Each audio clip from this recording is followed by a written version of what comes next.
Hey everybody, welcome back to Pack Talk with me, Pete Vodden. Welcome back. I'm here today with the amazing, the mighty Joe Riggio from Varsity House and Business of Strength. Me and Joe, welcome Joe. How you What's doing, going brother? on, everybody? Thanks for having me, Pete.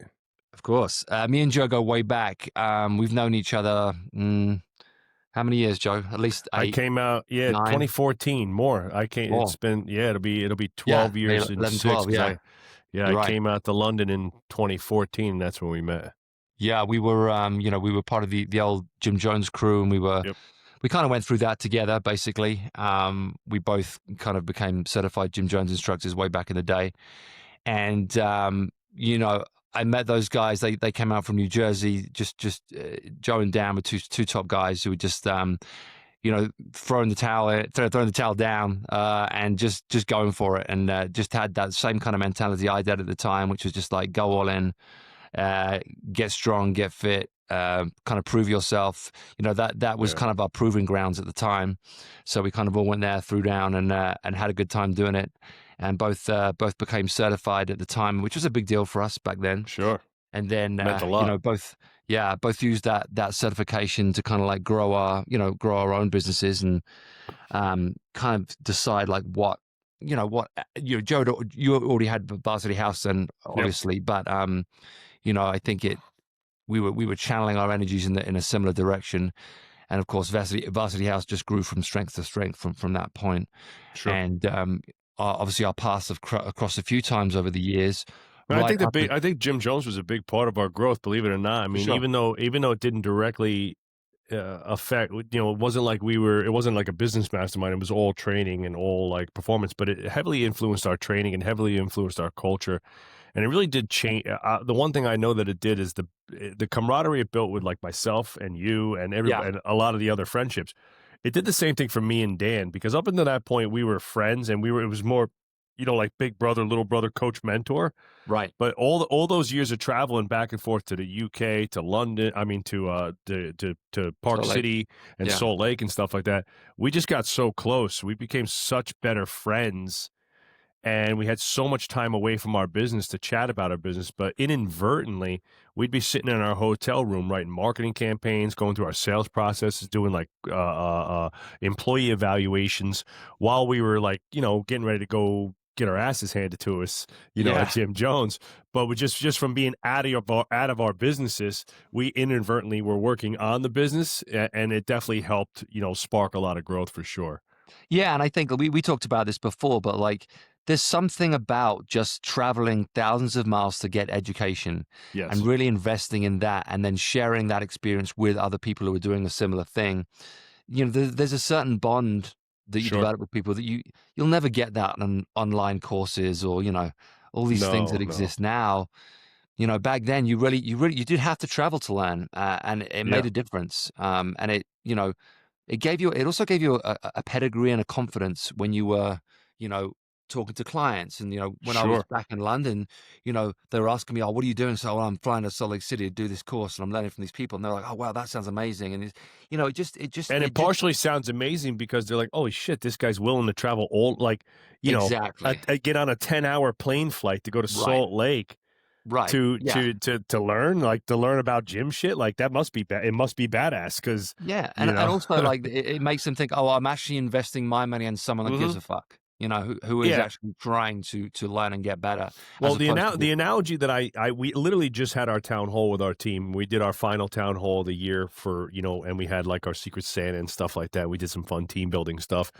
And Dan does most of the town halls, but we were talking to the team about like, you know, not just relying on us to do the education that we give because we do a ton of in-house education and we do bring a lot of great speakers in, but we encourage them, you got to go out and spend some of your own money, time, and energy yeah, to go out and learn because the analogy is like a kid who starts saving when he's 14, 15 years old to buy his first car.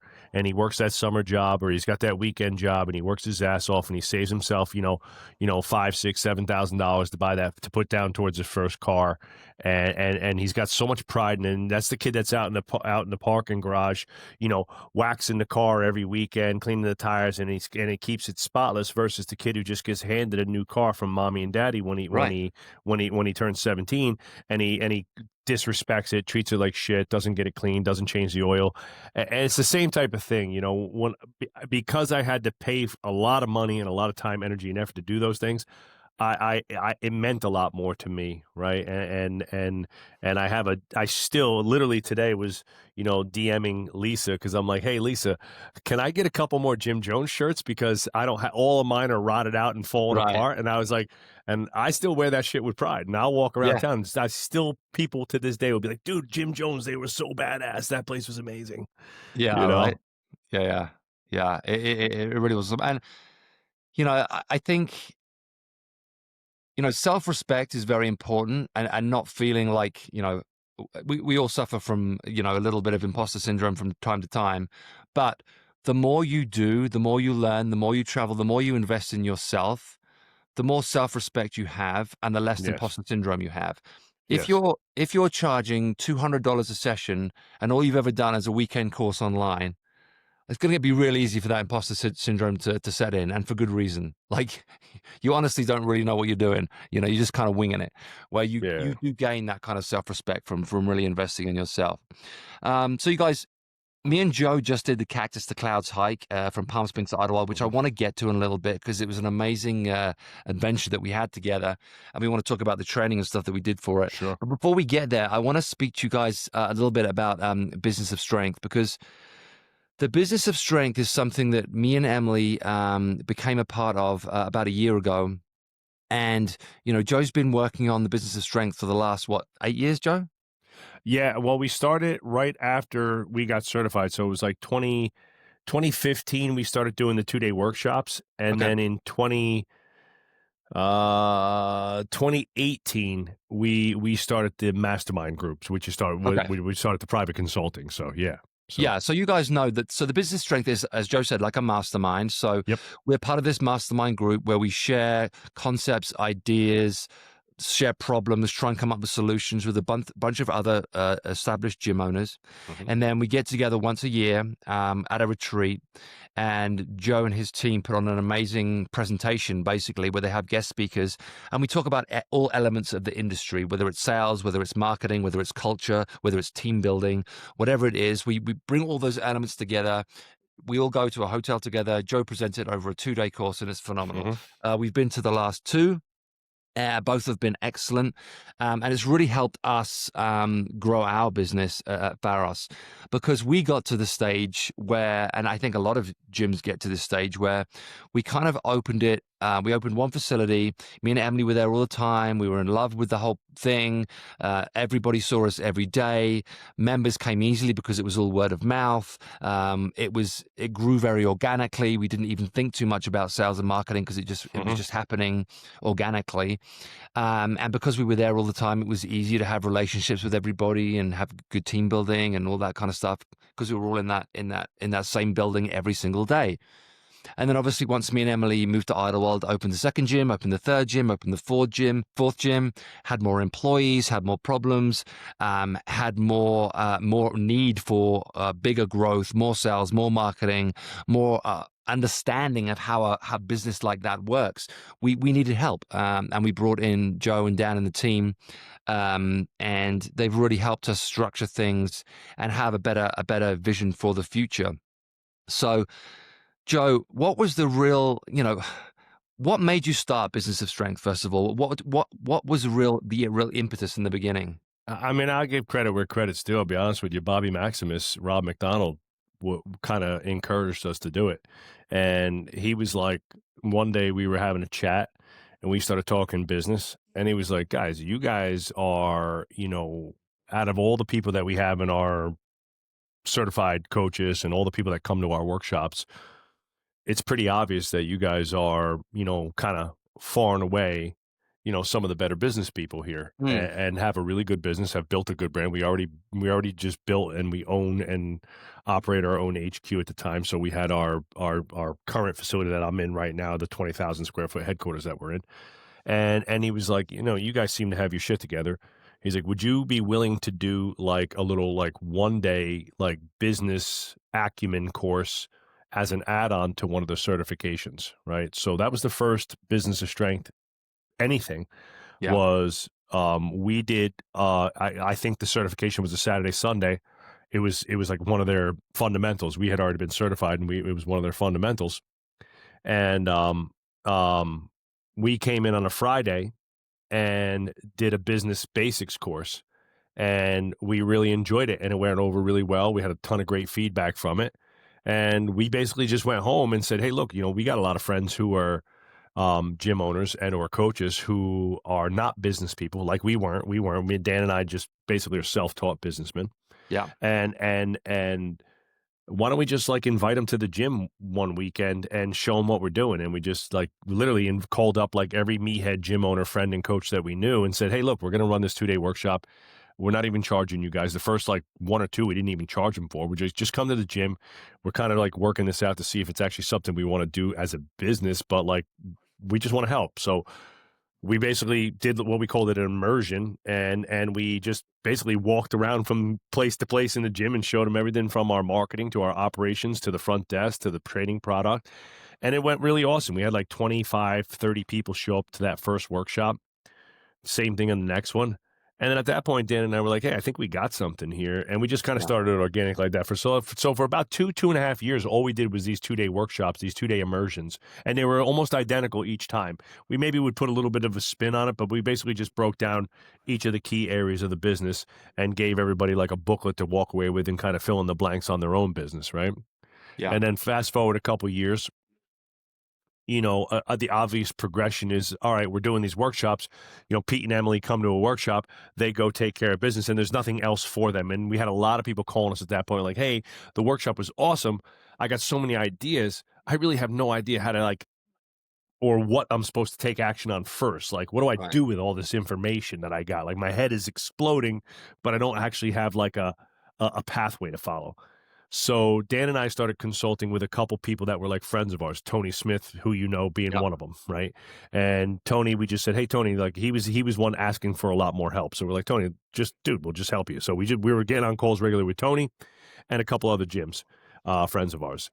And me, Tony, and Dan decided to go to a weekend men's retreat in California. It was like one of those like man up type events. It was awesome. We had a great time, and we stayed in Venice Beach together, the three of us, and we had planned on creating the Strongest Year Mastermind, which is our mastermind group for the business of strength.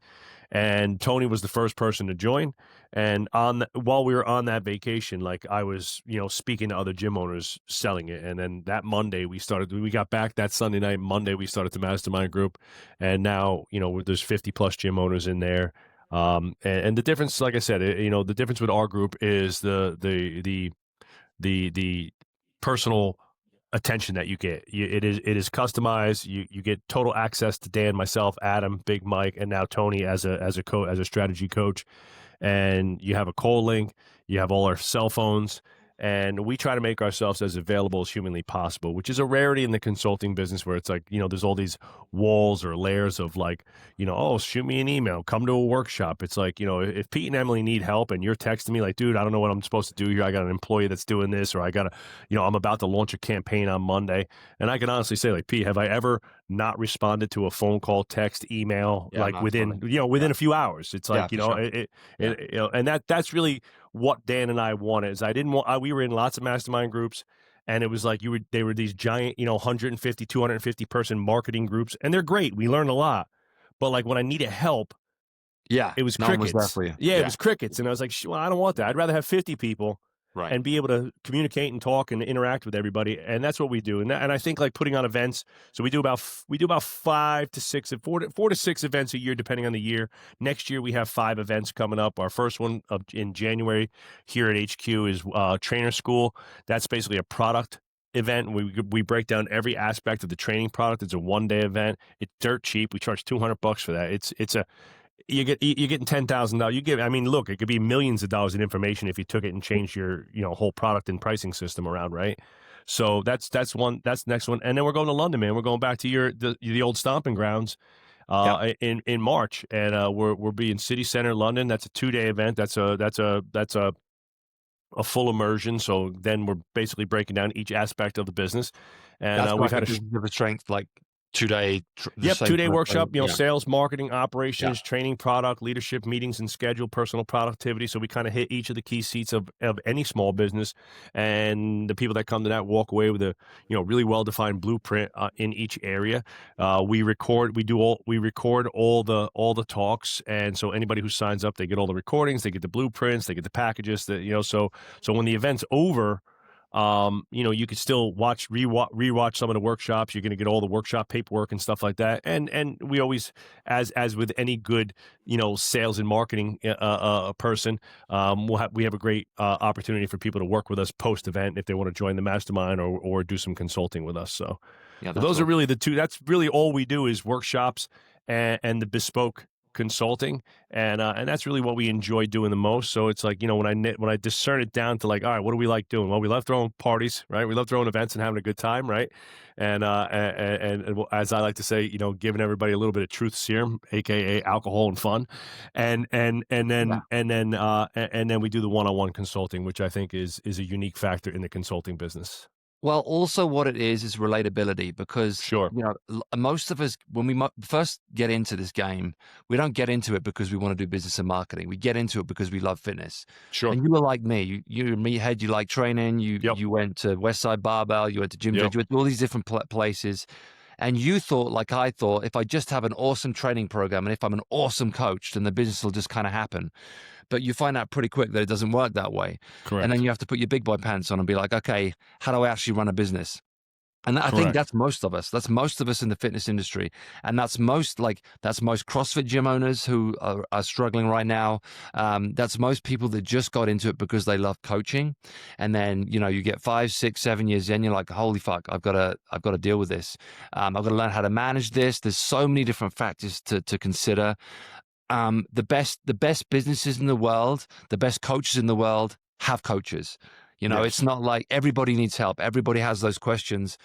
We don't, none of us have the answers to everything. And I'm sure you have coaches that you reach out to, Joe, to Yeah, figure yeah, of course. it out. And even Oh, someone like Elon Musk, whoever it is, they have a circle of consiglieres, right? It's like, right. they might not be they might not be going to a gym business mastermind, but like they're talking to Warren Buffett. They're talking to, the heads of state. They're talking to everybody.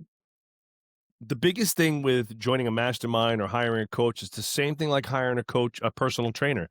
It's perspective. What am I missing? What don't I know? Where are my blind spots? Right. And please give me an honest, unbiased opinion of Yeah. my, let's call it fitness status with whether it's your health or your business, right? And it's like, Yeah. me and you have had many, many candid conversations. And Yeah. what literally seems like the greatest emotionally charged situation for you and Emily because it's your baby, I can look at, objectively and say, I agree, that's really awesome, but like these couple things, like they're just not that big of a deal. And you're like, oh, but it's this and it's this. It's like, no, Pete, when you look at the numbers or you look at this, it's not that big of a deal. And it's like, Exactly. oh, all right, yeah. And it's like, Yeah. all right, well, yeah. The, the, And also the energy of the group, right? Because again, right. we do the one-on-one calls, but there's 49 other gym owners in there who are awesome, have great ideas, who are doing great marketing, who are doing cool joint ventures. So you see somebody else do a really great, like, holiday program where it's like an accountability and attendance program to keep clients sticky through the holidays. And it's like, oh shit, that's a great idea. That would be awesome for our community. Let me do that. Right. So it's just fosters learning. When you're stuck in your box, and the majority of coaches get stuck in this situation where they're coaching. I call it the coach owner paradox. You're the owner operator, and you're the head coach, which is the case for the majority of startup gyms. You get to a point, and if you're any good, you're going to get busy, right? Yeah. Pete was a good coach. Pete got fucking busy. Joe was a good coach. Joe got busy, right? All of a sudden, you got 40 sessions a week like that. And now there's no time to work on the business. There's no Right. time to sit and write emails. There's no time to go out and meet people in the community and joint ventures. And now the one thing that you were, which was the coach, the paradox of that is now there's no time to work on the business. And two things either happen. You either plateau or decline. And Yeah. we see, 86% of all gyms are absolutely done and washed up, within the first couple of years. Yeah. The unbiased part of it is huge because when you're in your own business, you have so many emotions attached to it and you put so much Yeah. value in certain things, certain aspects of the business. But at the end of the day, you just have to remember that it's a business. And if it doesn't make money, it's not really worth doing. Now, Yeah, that's but not it also completely true, but and the other part of that too, Pete, is remember it's not that it's not worth doing. It can't do anything well, right, right? So like if Varsity House and Pharos doesn't make a good profit, there are no employee bonuses. There's no right. awesome employee, 8-year party going down, with your team. There's no new bathroom fix. There's no new equipment for the clients, right? So Yeah, you have to have a financially healthy business to do financially healthy shit, right? And yeah, like, you want to exactly. do fun stuff. Like we're taking the whole team to Park City next year, which is our retreat's going to be in Park City. We're closing down the gym for 3 days, taking the whole team because we smashed all of our 2025 goals. And it's like, hey, we're doing this for you guys. That's going to cost us, I don't even know, 30 grand. Who knows? I don't know what it's going to cost. I have no idea. That's for Dan to figure out. Right. Right. but That's been discussed about. Yeah. that's for Dan to stress out about. But the reality is that none of that happens if we're flying by on fumes. Yeah. Yeah, and like I said, I do think that that is the problem that most gym owners get into, and at a certain point, you really have to take yourselves, seriously. So if you're out there, guys, and you do have a gym, and most of your clients, Joe, kind of in the 2 to 5,000 square foot semi-private type gym, right? Hmm. But obviously, you work with us, and you work with some other big Yep. gyms as well. So if you guys are out there and you are struggling with the business side of things, Joe and Dan and the Varsity House crew and the Business of Strength crew can really help, kind of align your business, make sure all the parts are working, make sure you understand your own business, because that's a big part of it as well. Like looking at the business from the outside and really understanding what's happening and understanding what's going wrong, and just the basics. Does your business model work? That's something Yeah. we've had to look very hard at. Doesn't sometimes it doesn't. You can have the best sales and marketing in the world, but if the actual business model of the facility doesn't work, then it's not going to pan out. So, you know, having that having someone else look at your business objectively from the outside and give you an honest opinion and feedback on it is going to be crucial to your success. So if you guys feel like you need that, then do reach out to Dan and Joe, or reach out to me, and I'll put you guys in contact, because Sure. they really can and will help you. And like Yeah, you I said, mean, you can just find me on the gram at Coach Joe yeah, Strong, or you can Business of Strength if you just yeah, and if you just we'll Google put some Business of links Strength. at the bottom, and Yeah, it's like Joe's got some big events coming up next year. We've got London, we've got Park City, and he's it's got gonna be awesome. some homegrown events out in New Yes. Jersey. So there's a lot of good stuff coming up. Um, and in addition to that, guys, so you know, Joe's a fit guy, I'm a fit guy, so we like to challenge ourselves. So at some point, probably a year ago, I guess, Joe had this idea of doing this Cactus to Clouds At the hike retreat a year prior, yeah, at the retreat a at year the prior. first Yeah, retreat. Yep. yeah, that's right. Which is, if you guys don't know, it is a hike from Palm Springs to essentially Idlewild, to the peak of Mount San Jacinto, and it's the highest 1 day elevation hike in America. So it's particularly challenging because you have to climb high and fast pretty quickly if you want to get it done by dark. To add to that, we were doing it at a time of year when the lift was closed. So what a lot of people do is they hike up and then they get the lift down. Now the lift was closed, so which meant that me and Joe had to not only summit, we had to then go down the other side back down into Idlewild, which added an element to it. So that was a consideration, but we were kind of like stupid and we're like, fuck yeah, let's just do it. Um, and he approached me with it, and I was like, I was game, and we both committed to it and kind of trained around it. I wouldn't say I changed my training massively. I mean, I was already training pretty consistently, pretty hard, doing a good mix of cardio and weight training. I definitely did some more glute work, some more lunging, and some specific hiking before the event, to prepare for it, as Mhm. as you have to. And I'm sure, Joe, you did something similar. Yeah, I mean, I had been doing that year, like, so, for this year, I guess it was that year, this year, but it's at the Yeah, end, it's like, it's weird, right? We're yeah, making a transition right now, but this year's Misogi for myself, was kind of like a 4th stage, goal of mine. I wanted to do a progressively harder mountain climb in each of the 4 quarters. So I had set a goal for doing some mountain climbs. So I had been the year prior, I had done quite a few like trail races, like Spartan, like 50Ks and stuff like that. I did like the Spartan Trail Race 50K, which is like a 32-mile trail race, which was terrible. I did a few of those. I did a couple triathlons. The year prior to that, I had done a half Ironman. So I had been kind of building myself up slowly over time. And I'm kind of, you can't see because I'm sitting here, but I'm kind of like Pete, like I'm 240 pounds. I'm not a triathlete. I'm not built for, long distance, but I wanted to just push myself. And a few years ago, I basically said like, all right, let me make a list of all the shit I hate doing. And at the top of that list was running and like fitness work. And I was like, all right, so that's what I'm going to do every day now. And I basically started something jokingly. I would text Pete because I would do my suburban ruck. I got a Stairmaster and an elliptical in my basement. I would put the 40-pound rucksack on, and I'll do 45 minutes every day. And for whatever reason, sometimes Pete, you just find something that sticks with you, and it's like something you that fits into your schedule that you'll do. I did it this morning. I do it every day. I don't miss. It's pretty much 7 days a week now. 35 to 45 minutes every single day, which started off like absolutely like gassed, sweating, dying. So last year, to go back to the training, I did Mount Washington. I did Mount Washington. I got stuffed on Pikes Peak. I got food poisoning and got violently ill at Pikes Peak, which was brutal doing that. And then I did, the Bright Angel Trail when we were out in Arizona. I did that after we did the retreat. I left and did that with my wife, and then I met up with you, Cactus to Clouds. So I had been kind of slowly but surely over the last few years building up my acclimation more to climbing. And as you know, all the training in the world is great. You want to keep fit. My base level of fitness pretty much keeps me ready for anything. What most people are not ready for if they're going to do some serious mountain climbing and trail hiking is the pounding on the joints, right? The ankles, the knees, the hips, the twisting of your ankles. And you got to get good gear, right? You got to have good gear. It's definitely worth, don't buy cheap ass shoes. Go out and buy the $200, $250 pair of boots that are really, really good. Like it's definitely worth it and stuff like that. So over the years, I've upgraded the gear. I've upskilled my abilities, and I'm already in Misogi mode for 26, planning it out. Got to come up with something really miserable.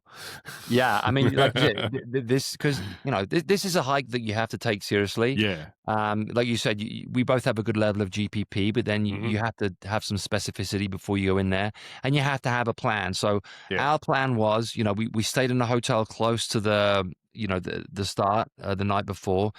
We started at 4 a.m. Basically, it was a 4 a.m. start. You start in the dark, it's pitch black. You find the trailhead and you basically start up the trailhead, and it's fairly hard to follow. It's not a very clear trail. Fortunately, we had, Joe had his fancy like Apple Watch that was hooked up to I had the All Trails, All Trails, Garmin, and we were following that pretty consistently. You got your headlamps and you got your you got your All Trails, and you just kind of like follow that as you go up, and it's pretty tough right from the outset. The elevation is pretty steep right from the outset. The other thing, of course, is elevation. You have to account for the elevation. A lot of people do get elevation sickness, so you got to prepare yourself for that. So if you are going to do it, make sure you do acclimatize a little bit before you attempt something like this. And then we set off, and we were pretty consistent throughout. We had a pretty consistent pace going. It was me, Joe, and our buddy Justin. All three of us are fairly, fit individuals, and all of us have done a fair amount of hiking over the years. So we all went in, I think, with a fair amount of confidence in ourselves and in each other. And it was one of those great things where we just set off. We didn't stop that often. When we stopped, we only stopped for 5 minutes just to hydrate and to eat.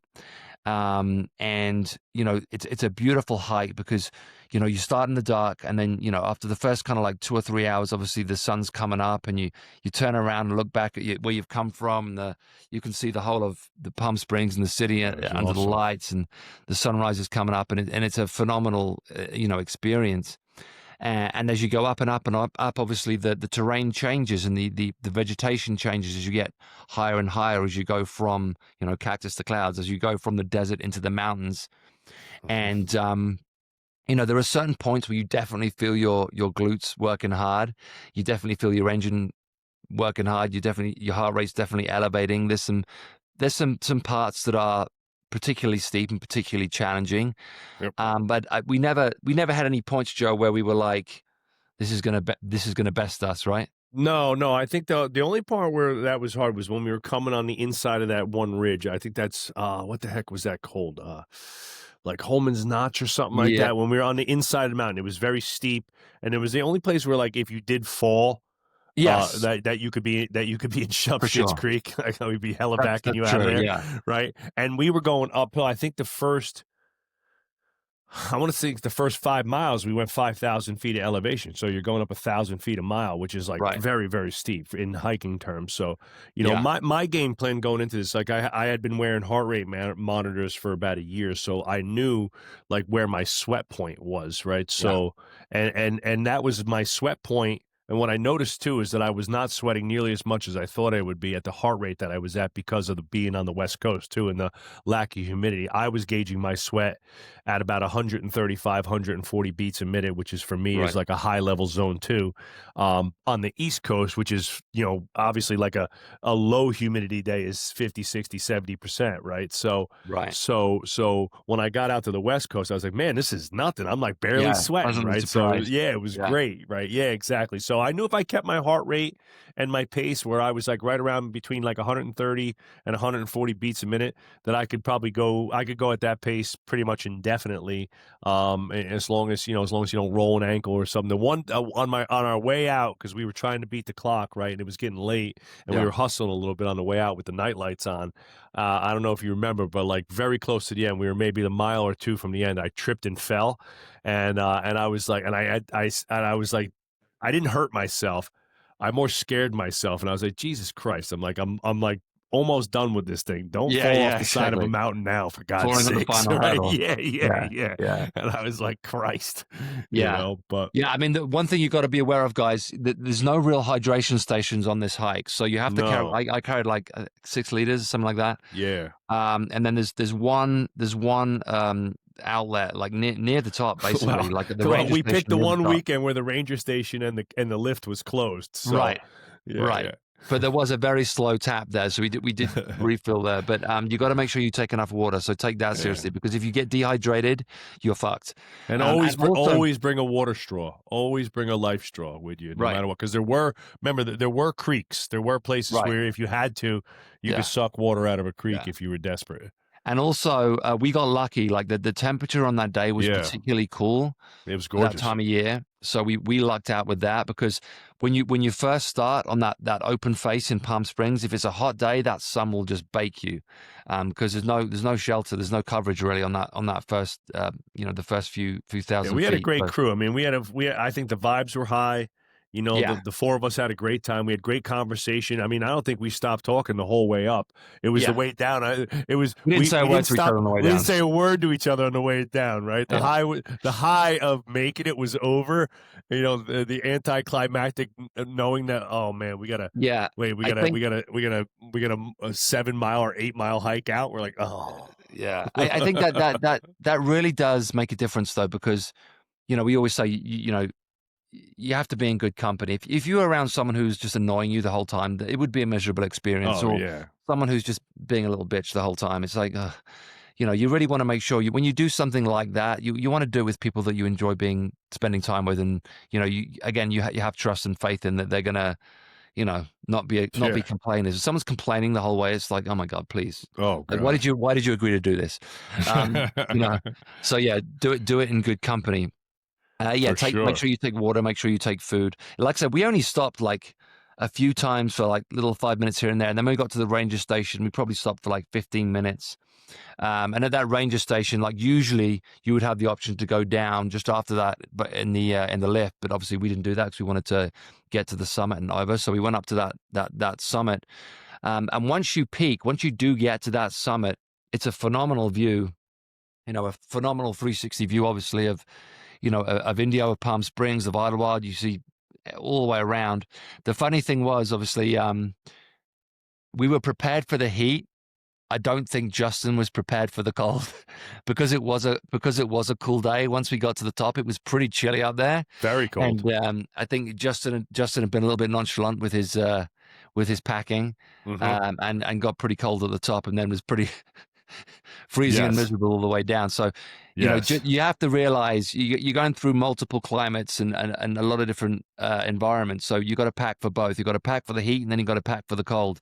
Yeah, because there's nothing worse than just being cold. Once you get cold and you can't get warm, it just gets No. pretty miserable. So again, make sure you pack for all scenarios, because it's really hard to know what's going to happen, even when you look at the forecast. Well, You I know, think, and again, Justin was an awesome, companion for this, but I want to say he was feeling himself a little bit because he just got back from like a 10 or 12-day hike across the Dolomites. And, yeah, he was like, oh, I just hiked, 15 miles a day. And I was like, but he was super fit.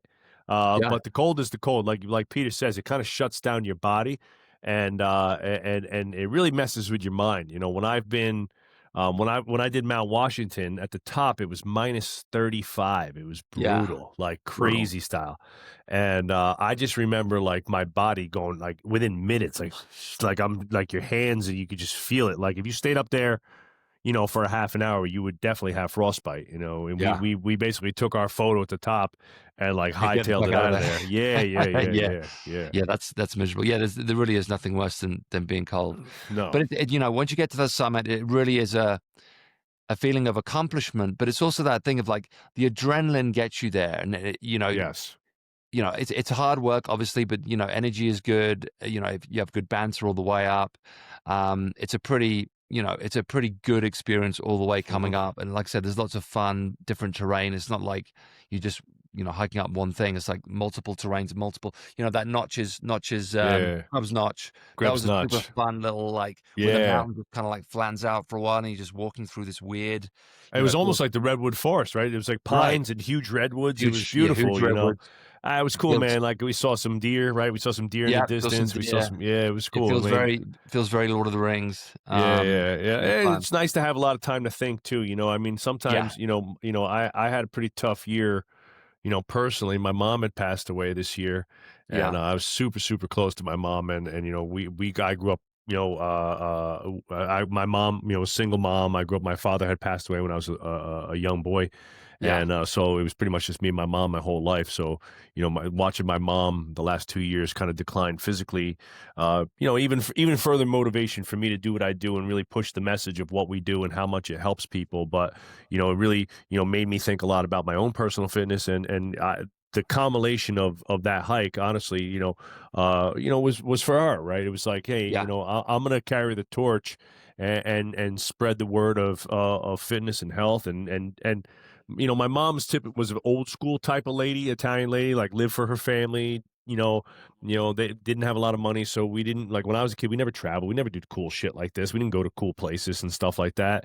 And so I'm trying to, you know, I'm gonna go down swinging. You know what I mean? And I want my family to have a pile of memories. And one day I want my son to be telling a story about his dad, who was an absolute fucking savage, badass, who did cool shit and forced me to do cool shit and took me and mom to do cool shit. And yeah, for me, that doing stuff like that with someone like yourself and getting to meet Justin, who I didn't know prior to doing this, and literally instantly you do something like that with somebody and your friends. We've texted each other a bunch of times. I'm going to Italy this summer, so I've been texting them about like the hike to the Dolomites and stuff like that. And it's like, right, yeah, I know if I'm ever coming to LA and like I want to hang out in LA, if I call Justin and be like, yo, I'll meet you for dinner, like it's like you instantly have like a BFF for life doing shit like that. So yeah, that was kind of that was part of it for me. I thought a lot about like my life, my perspective, what fitness has done for me. And this was another great year of trying to make those things come to life in a real way, not just like in the gym, right? Because yeah, it's easy to lift weights, I think, and it's fun, and that's the base of the pyramid for me and you. But getting out and doing real world shit with cool people is really, in my opinion, what it's all about. I'm trying. there I'm is waiting for something. Pete. I'm trying to get Pete on a big hunting trip. That's I'm next. coming. I'm coming. There's something. There's something special about endurance events. Sure. Um, there's a part of your brain that you can only access through something long and hard. Like you said, like lifting in the gym for us is Yeah. easy, it's fun, Yes. but it doesn't take you to that same psychological place that endurance does. Endurance takes No. you, like you said, you think about so much. You really get a sense of perspective. Part of it is, you're obviously having these conversations, but you're also in your own head, thinking about everything, and gives you plenty of time.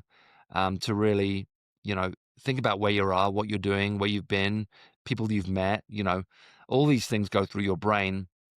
And then for that to Yes. happen, you need time.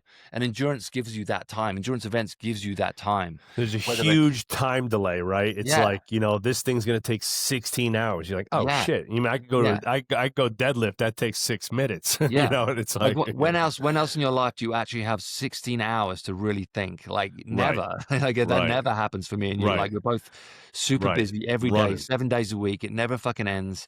So No. to have that fucking release basically of just like and thankfully, my wife and your wife Yep. gave us the time to do it. Yeah, yeah, yeah. And some And, bro time too. Like again, like you yeah, you have young kids. I got a young kid. I pretty much spend all of my free time with my wife and my son, like just like you do with your wife yeah, and your two boys, yeah, right? So it's like, it's nice to have some bro time. It's nice to just, yeah. get around a couple other dudes, talk about dude shit and just have some fun time. And like, like I said, that day is kind of will be immortalized and etched in my memory. I just had a couple tiles made for my office to put up. That picture of us at the top Oh, of the yeah, mountain nice. with me, you, and Justin and stuff like that. Like that's going on the memory bank forever. Yeah, That's yeah, a great accomplishment in my life, and I'm proud to yeah. have And done it with you guys. I think that's why a lot of people do endurance. I think it's part of it is they want the physical challenge, but part of it they want the headspace. They want to get into that Sure. headspace. Yeah, yeah, yeah, yeah. There's that great book. Did you read that Cam Haines book? Indoor. No, the other one. The one after that. It's called Uh, Outliers or Outlier. Oh no, it's yeah, not Outliers. what the heck is it? Dude, now you're Un, making me. undefi- under my God. You got undeniable. Yeah, Undeniable. That's undeniable. it. Yes, yes, yes, Undeniable. yes, yes, Yeah, and yes. most Really most good. of the people in that are endurance athletes of some Yes, kind, whether yes, they're runners or climbers or fighters. yes. Those kind of like longer events that really get that take mindset, that take a lot of Well, it's too. It's also we're getting older, right? So like the reality of us doing like CrossFit competitions, high rocks, right? I right. think I think me and you would pretty much. I think me and you could crush a high rocks Yeah, for I could do sure, it. I'm game. right? We could do a high rocks, right? Yeah, But for like sure. but there's certain things that also I think as you get older, like in my regular training, you tend to gravitate towards more GPP, Yeah, zone two, and look, here's the truth of it, right? I knowing what I know about health and wellness, you see all the data coming out, all the best researchers like Dr. Huberman, Peter Attia and all them saying, hey, the two greatest indicators for long-term health and longevity are VO2 max yeah, and strength, right? Well, yeah, me and you pretty much check the strength box compared to normal humans anyway, right? Like I'm going to be able to bench press 315 probably for the rest of my life, right? So that's so I'm yeah, already going to be a 1%er in strength pretty much for the rest of my life just because I started working out with weights and preferred that for 35 years, right? So I had lacked in the realm of VO2 max, and over the last 5 years, that's an area where I've greatly improved. mm, And now it's like, well, shit. Now I could get up on a Sunday and run 10 miles, no problem. I don't like to, but I can do it. yeah, I mean, I'm not going to be happy about it, but I can do it. And and I think like for anybody listening, if you're saying like, fuck that shit, like I don't want to do any of that, just go for a walk. Start with a mile, right? Put a rucksack on and go walk for a mile. I started with 10 minutes and 10 pounds. Like literally that was the first goal when I started 4 years ago. I was feeling kind of 5 years ago now. I was feeling kind of shitty. I had put on some weight, stress from the pandemic, running gyms. It wasn't exactly the easiest business to deal with, right? My cortisol was probably through the roof. My testosterone was probably that of a 12-year-old girl. And I had to get out and change some things, right? Physically, emotionally, diet-wise. And I said, I'm going to start this running thing, but I said I'm yeah, not ready to run yet. So I started with 10 minutes and 10 pounds, and then it was 20 minutes and 20 pounds, and it was 30 minutes and 30 pounds. And then basically I started rucking an hour plus a day. And once I had built up some basic endurance and stamina, I ran the year after that, I did a 5K every week for 52 weeks. I didn't miss one. So Oh, nice. every week I did a 5K. Every Sunday I went out and ran a 5K. And then after that, I started doing a little bit of both. And then my buddy Johnny, who you've heard me talk about a bunch of times, my bow hunting and Yep. BFF, we started doing some trail races and triathlons together. And again, I think it's a lot. I give Johnny a lot of credit because I think a lot of it is having somebody to do it with. Because if I said, Yeah. "Hey guys, I really Totally. want to do this hard shit," does anybody want to do a triathlon with me? And everybody was like, "Nah, fuck that shit, Joe." I probably wouldn't have done it, right? But Johnny just happens to be my one friend who's stupid enough to raise his hand every time I have like a dumb idea. And he was supposed to come to Cactus and Clouds, but he wound up not being able to get out of a work event, so he was so pissed and had so much FOMO. But the reality is that like again, like if you hadn't agreed to doing this, it probably, because everybody fell to the wayside. All the people that were like, "Yeah, this sounds like a great idea," everybody disappeared in the end except Pete and Justin. So, Yeah. you know, Well, the other great thing about that is, endurance is like, I mean, I'm biased obviously because I live in a beautiful place, and the geography of America is yeah, so amazing and special, and it's yes, part of the reason why I moved here and part of the reason why I love it here. So to have the opportunity just to get out and yes, see it and be amongst it, it's yes. incredible. So it's not like, it doesn't feel like a chore to me. It's like, oh my God, you have the opportunity to just climb a mountain and see the most amazing Oh, it's geography in the amazing. world, and all these landscapes and all these environments and these trees, and it's phenomenal. And it So spills I over, right? It spilled over. I saw you hiking with Emily. You had your crew out hiking. You were doing yeah, like Friday night hikes yeah, with you yeah, with the Pharos crew. My yeah. wife now is into hiking and like really loves it. And she's like, "Oh, my son loves it." And it's like, "Hey, this is a great family activity. It doesn't have to be 50 miles. It could just be, hey, No, we just go out for an hour, right? Just go yeah. hike a little hill by us, Yeah, and it you really know?" is something that most people can do, and it really, Yeah. like you said, it can start with a couple of miles or whatever. It doesn't have to be, massive, Yeah, but don't make your first hike Cactus to Clouds. That's a bad no, idea. but you'll build up tolerance pretty quickly, Yeah, and like I said, it's a twofer. It's exercise, but it's also very very nourishing just to be out in the sure. wild and just seeing Yeah, seeing turn your phone wildlife and off. seeing nature. Yeah, Yep, it's go with a good we all friend or need that. your We all wife or need that. spouse or whoever you and, like, when I'm out with my wife and son, it's the same thing. It's connection, it's looking for bugs, we're looking for tree toads, Yeah. we're hanging out, we're talking, we're sitting on a stump having a peanut butter and jelly sandwich together as a family, and it's like, I don't know, it's just, like you said, in a world where there's so much noise, and especially for entrepreneurs and business owners, my wife has a busy career in finance. I obviously own multiple gyms and businesses. It's just a nice time to be able to turn off the noise and Yeah. and I think it's focus in very on each other. Yeah, I think it's very healthy, and I think sure. and, I think a lot of the reason why some people are so miserable is because 'cause they're just always indoors, always on technology, always staring Yeah. at a computer, always staring at a screen. It's just not how we were designed, it's not how we were meant to live, so No. getting out in nature, getting rid of all of this stuff, getting rid of all this technology, and just being in nature with your family is so nourishing and so healthy. My eldest Wyatt has now joined the Scouts. Oh, that's So amazing. so yeah, he's every 2 weeks he goes to the Scouts. They meet up in Ghana Valley, and they'll do like different skills and different hikes and stuff like that. So I'm super happy about that because I was in the It's Scouts when I was amazing. a kid. So he's doing that, and they're both outside a lot. And my dream is to get the ranch in Ghana Valley eventually Mhm. and have a little 5 acre spot there. So they grow up outside because I just think it's a much healthier way to live. It's Yeah. it's basically how I grew up. I grew up obviously on the Isle of Wight, so it was a mixture of woodland and beach basically. Um, Same. Same. again, I'm I grew up in New Jersey, but I grew up in the western side of New Jersey, which is very rural. It's right. called the Garden State for a reason. Where I Yeah. grew up is Yeah, all exactly. lakes, mountains, Yeah. and stuff like that. And we're Yep. both fucking old, so we're both Yeah, yeah. pre-phones and Yes, pre-computers yes. basically. I mean, the first computer I ever had was a Sega Mega Drive. Um, that was when I was 15, I think, or maybe just younger than that. I can't even remember. But I think anyway, I didn't get one until I went to college, Pete. I got my yeah, first computer when I 19. right. But Mega Yeah, Drive, it wasn't like yeah, you weren't working on it. It was just to play Sonic the Hedgehog. So yeah, I never did any work on a computer until my 20s, and yeah, even then, I didn't really do any work. yeah. I didn't have a So cell phone until I was 20 something, like yeah, 21, something like that. same. So we never had that. We never had that experience that they have now, and I just think it was just far healthier. So, yeah, as Oh, for much as I sure. can, I want to get my kids outside. I want to be outside as much as possible. I do love the gym, obviously, like you. I love being in the gym. I love working out, but it all seems a little like pointless and meaningless in the end, unless you're doing something with it, and unless it enables you to do fun stuff like hiking, Yeah. hunting, getting out, like, Yep. whatever it is, running, whatever it is, you got to There's do no something with greater it. means to an end, right? If you, there's like, I think Mark Bell says it. I think he says it in a lot of his videos. Like, strength is never weakness. Weakness is never strength, right? Mark Bell Right, says, like, quotes that a lot. And I've never encountered a situation in my life where being stronger and fitter wasn't a benefit.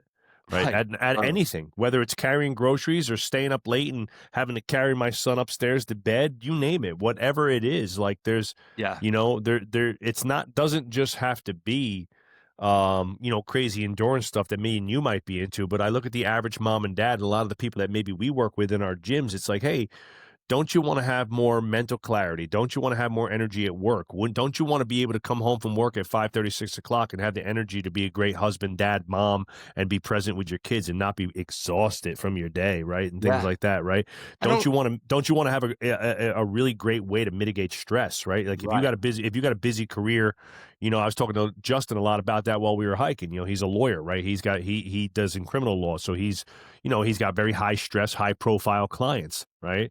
It's like fitness is his outlet. Fitness is how he keeps from going postal, every yeah, week and not, not going bonkers on his wife, kids, family, and work, and it's right. that And that I think, that's what did it for me. we again, strength and resilience, right? It's like Yeah. being able to cope with certain stressful situations. If you never do anything hard, it's very hard to deal with stress. If you're Yeah. doing something hard every day, like Wyatt's also doing BJJ. So, Yep. and we're starting BJJ at Pharos in January in Palm Oh, Springs. sick. Yeah. So, Totally self-serving for yourself, of course, right? Like I know you're building that shit in just for you and your family. right. But I mean, being able to like be in a situation that's, challenging and working it out. BJJ is a very kind of technical. I'm going to work this situation out. If I get in trouble, I got to find my way out of it. Like it's very technical like that. So he's going to grow up with that experience, which hopefully then, Yeah. translates to other stuff in his life. And again, I just think putting ourselves in an artificial stress helps us deal with real stress. Sure. Again, if you never put yourself in those situations, if you never do anything hard, then it's very very difficult to deal with the real world when hard things come along, which they inevitably will. Because to go through life thinking it ain't gonna get hard is very naive. Because The greatest accomplishment I think in life is the lack of accomplishment, right? What I mean by that is the best thing that the gym teaches you and the best thing that doing hard things, whether it's hiking, because I failed on many hikes, many runs. My first two 50Ks I got DQ'd on because I didn't make the last time trial, the last time station. And right, I made 27 miles exactly on both 50Ks out of a 32. So I had 5 miles left to go. And I got disqualified and basically told I had to turn around and go back. found And I out. was like, Yeah, that's super defeating. So when you set lifting weights and like fitness goals help you set goals, right? So you set a goal and you fail, right? And you don't make the goal. And then you reset the goal, analyze the problem, and try to hit the goal again. That's the greatest goddamn gift in the world right there is yeah, is the ability to say, shit, I screwed up, didn't make it. Dust yourself off, get back up and do it again and try again. Where in life isn't that important? You're gonna bomb out on a test. Like look at the kid's perspective. You're gonna bomb out on an algebra test. Do you just quit school and leave right, and go get your GED? Right? It's like no, you figure it out, brother. We got to hit it. We got to get a good grade on the next test. You got a teacher who MFs you in college and maybe you just don't get along with a professor and they kind of suck. It's like all right, you figure it out, right? You're gonna go to work. You're gonna get your first job, and, yeah, and maybe your boss is a complete asshole and he chews your ass out every day, right? And it's like all right, you got to eat that and figure it out. And it's like that's life, right? So I think we have this false sense of ease and security a lot of the times that like we do kids a lot of people like we live in a very convenient time and that convenience sets kids up for failure because a lot of the kids that we deal with here at least in our facility in the affluent area that we live in they don't have their first job is the job they get when they graduate college. right, That's a giant fail as a family, in my opinion. I yeah, won't tell other people how to parent their kids, but my son's going to have a job all through high school, in college. You got to work, you got to earn, you got to know how to balance stress. You got to learn how to take direction from somebody else. You got to put that. I always joke with them. I'm like, you got to get a job. You're getting a job at Dairy Queen. You're going to put that stupid little paper hat on, and you're gonna stand at the counter, and and all those little kids and moms are coming in. You want chocolate or vanilla, ma'am? And it's like you got to learn how to like serve people and be Yeah. nice. You know.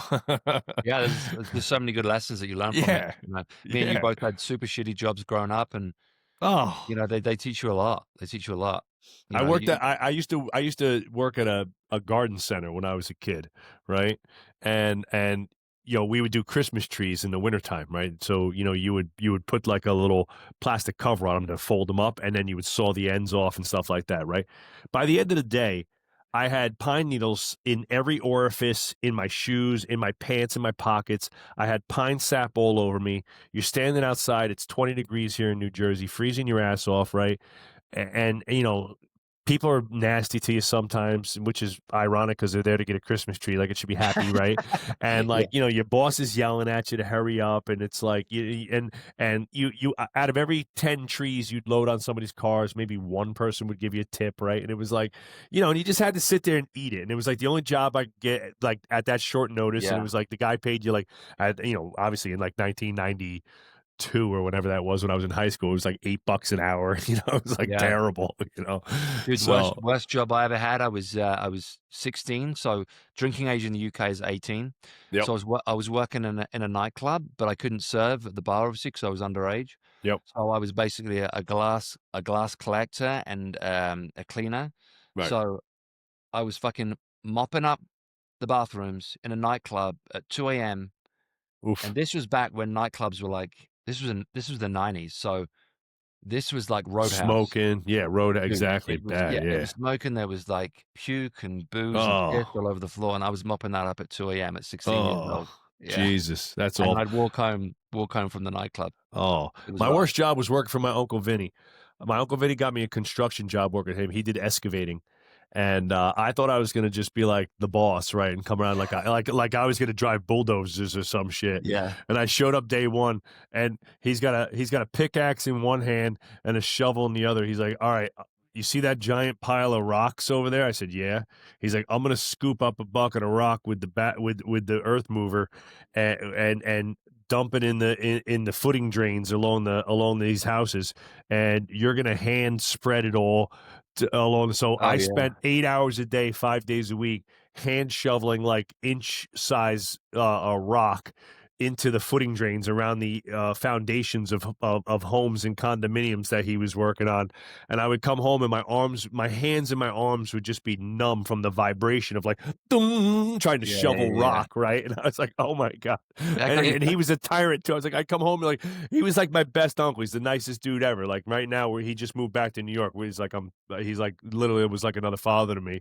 But I'm like, what happened to my nice Uncle Vinny? At dinner, he's like the nicest dude ever. On the job site, he's an absolute freaking tyrant. I was like, who is that guy? He Yeah, was yeah, such a dick. I was like, what happened? yeah. But that was foundational for you and made you strong, no doubt. Yeah, no, he did it on purpose. It's funny. I have Yeah, totally. conversations with him now as an adult. He's like, look, I knew. He's like, your dad died when you were 12, man. I knew you needed some direction. I knew you needed like somebody. Yeah, You needed like a real man in your life, not to just like yeah, you didn't need another mom. You had yeah, 10 moms trying to take care of you. You needed yeah, somebody to tell you to shut the fuck up and work. yeah. It's important. It's Yeah, important. Yeah. yeah, for All sure. right. So we got what's next then, Joe? After Cactus to Clouds, what you got coming up next? What's your next big? You got your big hunt coming up, right? Yeah, so I mean, I got a couple hunts coming up this year. I'm going to Italy with Dan. It's our 20 years here at Varsity House. So, Oh, and 20 it's mine. years. Yeah, 20 Oh shit. years. Wow. We started in May of '06. So in May of 26 will be our 20-year anniversary. But we're basically celebrating 20 years all year, right? Having a time. Dan turns 40 in March. I turn 50 in June. So we're kind of celebrating big this year. So we're going to Italy, and I already booked a hunt in Italy with a hunting guide service there in Italy. So I'm doing a big hunt in Italy, and I've been hunting all season. I've been out deer hunting a lot. Me and Johnny Got another deer camp coming up in a couple weeks that we're doing together, and we went out to Pennsylvania, did a bear hunt this year, and I filled all my doe tags. I passed up on 2 bucks because I was waiting for a bigger one, and now I'm starting to second guess myself because I haven't seen squat in the woods since. But I'm waiting for the big one, baby. It's like fish Yeah, stories, it'll but come. yeah, I love it, man. I love being in the woods. I love hunting, and I'm still setting a couple physical challenges. I'll do something hard, probably in quarter 1. We'll put something on the books, and I'll be pinging my circle of I'll call it the circle of stupid. And the people who I Yeah. know might say yes, It's and like that. It reminds me of City Slickers. Remember that movie yeah, when they're like yes. challenging themselves each year to do something stupid? Now Yeah. the ultimate goal, in the next year or so is to, I want to do the Incan Trail, in Peru, and I want to do Aquaganda, the South American peak down there. Oh, That's yeah. 23,000 feet. It's one of the hardest. That is probably the hardest hike in the world. It's not technical mountaineering like Everest, Just but long. similar elevation Oh, challenges. yeah. I have no desire. People are like, would you ever go to Everest? And it's like, one, it's like $100,000 to summit Everest, and two, very technical mountaineering, ice climbing, and traversing. And I'm not trying to die, No, you're so not trying to die. Yeah. I Yeah. want to almost die, but still be on the ground, I think there's a point. There's a point as a father when it's just irresponsible. Yes, yes, You know. yes, Yeah. yes. All right, So Joe. So, where can people find you? Where's the best place to check out Business of Strength, Varsity House, all that good stuff? sure, sure. At Business of Strength on Instagram, at Coach Joe Strong on Instagram. And if you just go to businessofstrength.com, you'll find anybody who's listening, if you're listening and you're a gym owner or coach, we do a free strategy call with us. You do a 1-hour strategy call. Basically, any problem you have in your business or coaching, we could try to help you solve that, get some clarity. And our events page is on there. You can check out all the events we got coming up this year. Come to an event. Most people, we got our podcast, right? We have the Business of Strength podcast, anywhere podcasts are found. So in the elevation of people, how they kind of generally do business with us, it's usually the podcast, come to an event, start poking around the consulting, and then when they figure out that they need a moment of clarity or need some help, then we'll figure out how to work together at a little bit deeper level. Yeah, and if you have any questions, guys, I'm happy to answer them as well. Obviously, Joe's been super helpful for us. So if you guys need a recommendation or any questions to me, then I'm happy to answer them. Also, guys, if you are going to do that Cactus to Clouds hike, do reach out if you need any advice or any thoughts on it, because it is something you have to take seriously. As I said, me and Joe, we didn't have any trouble with it, but we didn't have any trouble because we did prepare for it. We Yeah. were ready for everything that it And threw at people us. have died on that hike, so People you have died. definitely want to Yeah. be careful. Yeah, take it seriously.